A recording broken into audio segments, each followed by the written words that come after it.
Astăzi o să vedem cum se schimbă garnitura unui frigider de la Beko. Primul lucru pe care trebuie să-l facem este să scoatem frigiderul din priză.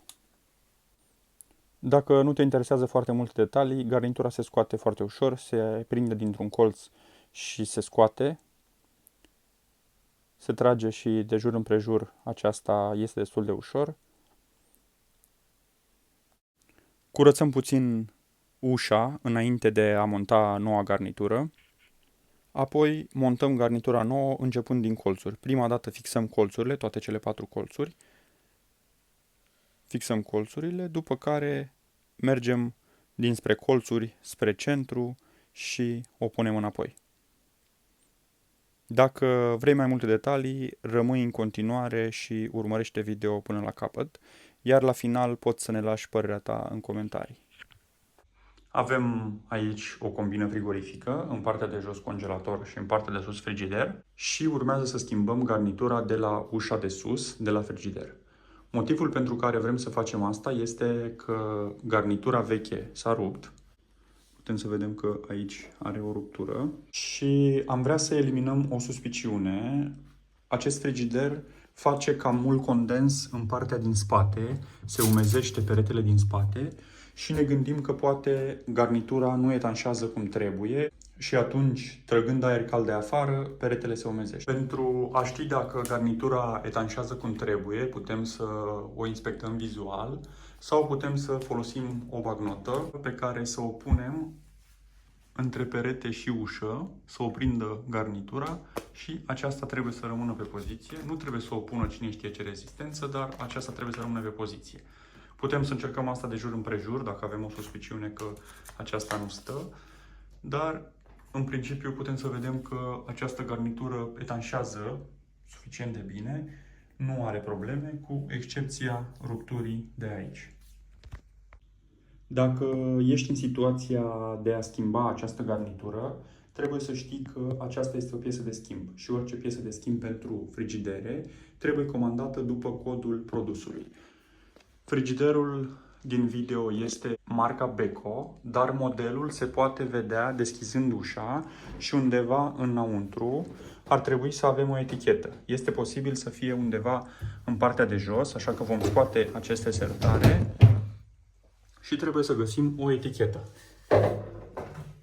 În cazul nostru este chiar în partea stângă, aceasta este eticheta și acesta este codul de produs. Cu această etichetă putem să comandăm ce piesă de schimb dorim, iar în cazul nostru această garnitură pentru ușă. A costat aproximativ 250 de lei cu transport inclus și a fost destul de bine ambalată. Putem aprecia faptul că a fost trimisă dreaptă, fără să fie îndoită și fără să fie curbată. A fost prinsă cu scoci de carton și a ajuns intactă la noi. Cu toate astea, dacă garnitura a suferit mici modificări, după montaj putem să folosim un uscător de păr cu aer cald și de la o distanță de aproximativ 20-25 de centimetri putem să o încălzim puțin ca aceasta să-și recapete forma inițială. După ce am scos garnitura din ambalaj, trebuie să ne asigurăm că am primit ce trebuie și că se potrivește. Asta înainte să o scoatem pe cealaltă. Pentru a verifica dacă se potrivește, putem să o luăm pe cea nouă și să o lipim peste cea veche. O așezăm colț pe colț și observăm dacă și în partea cealaltă este la fel, după care mergem la toate cele 4 colțuri și observăm că este aceeași dimensiune. În cazul de față diferă puțin culoarea, cea dinainte este albă, iar cea comandată acum este gri, dar nu influențează cu absolut nimic funcționalitatea frigiderului. Acum că ne-am asigurat că avem ce ne trebuie, că garnitura este bună, o îndepărtăm și trebuie să îndepărtăm garnitura veche.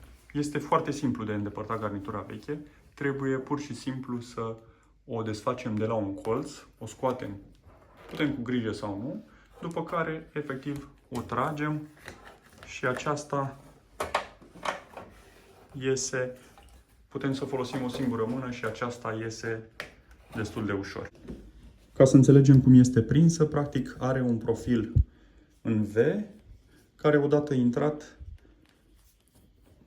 are aceste două ciocuri stânga-dreapta care o mențin pe poziție. O scoatem.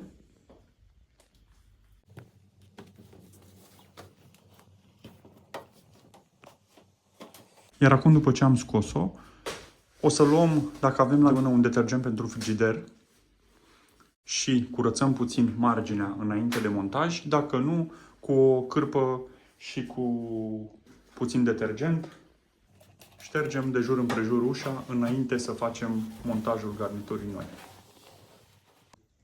Ca o mențiune, garnitura se poate pune în orice poziție, nu are o orientare anume, așa că putem să o punem, dacă vrem, cu partea aceasta în stânga sau putem să o punem cu colțul celălalt în stânga sau cu partea aceasta sus sau cu partea aceasta jos.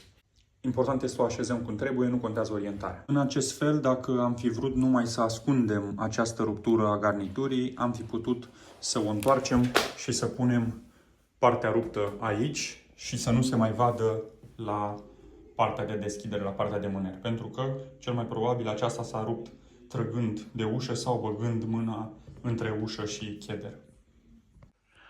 Acum putem să punem garnitura nouă. Sfatul meu este să începem cu colțurile.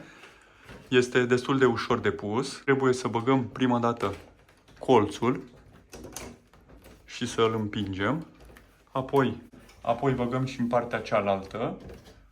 Mergem și în partea de jos și băgăm din nou colțul.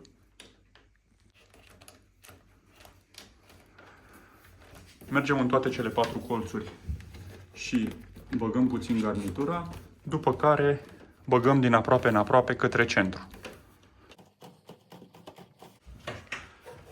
Facem asta pe toate cele 4 laturi.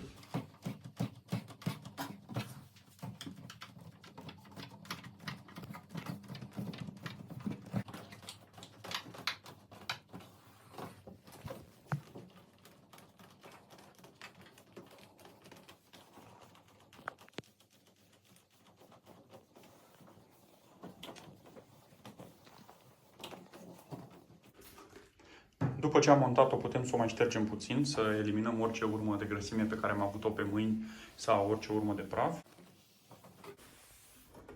Totodată o inspectăm să vedem dacă este așezată cum trebuie pe toată suprafața și observăm că este destul de bine așezată pe toate cele 4 părți.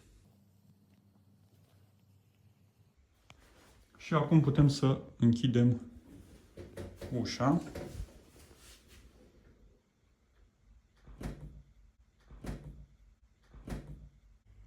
Putem observa că aici avem garnitura originală, cea de la congelator.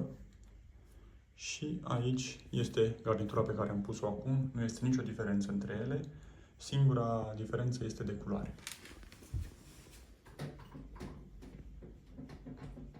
Observăm că aceasta se lipește destul de bine.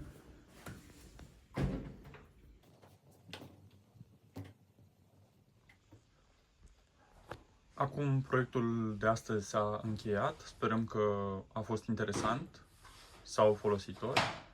Până data viitoare, numai bine și pe curând!